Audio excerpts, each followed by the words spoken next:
જામનગરના સુવર્ણા ગામ પાસે ફાઇટર પ્લેન ક્રેશ થવાનો સમગ્ર કેસ કે જ્યાં ઘટના સ્થળેથી કાટમાળ એકત્ર કરવાની કામગીરી શરૂ કરાઈ છે।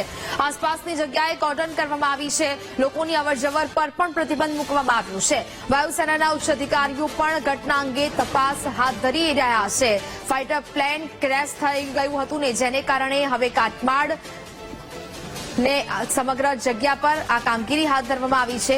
કાટમાળને એકત્ર કરવાની કામગીરી શરૂ કરવામાં આવી છે। જોકે લોકોની અવરજવર પર અહીંયા હાલ તો રોક લગાવવામાં આવી છે। વાયુસેનાના ઉચ્ચ અધિકારીઓ પણ ઘટના સ્થળે પહોંચ્યા છે અને તપાસ હાથ ધરવામાં આવી રહી છે। જોકે જામનગરના સુવાડા ગામ પાસે આ ફાઇટર પ્લેન ક્રેશ થયું હતું જેને કારણે આગના દ્રશ્યો પણ સામે આવ્યા હતા। જોકે હવે આ કાટમાળ એકત્ર કરવાની કામગીરી હાથ ધરવામાં આવી રહી છે। ઉચ્ચ અધિકારીઓ પણ ઘટના સ્થળે પહોંચ્યા છે અને સમગ્ર મામલે તપાસ પણ હાથ ધરવામાં આવી રહી છે।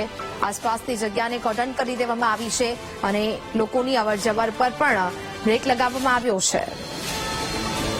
સંવાદદાતા હિરેન ફોન લાઈન પર જોડાયા છે। હિરેન, જામનગરના સુવર્ણા ગામ પાસે જે ફાઇટર પ્લેન ક્રેશ થયું હતું હવે તેને લઈને ઉચ્ચ અધિકારીઓ તપાસ કરી રહ્યા છે, શું અપડેટ?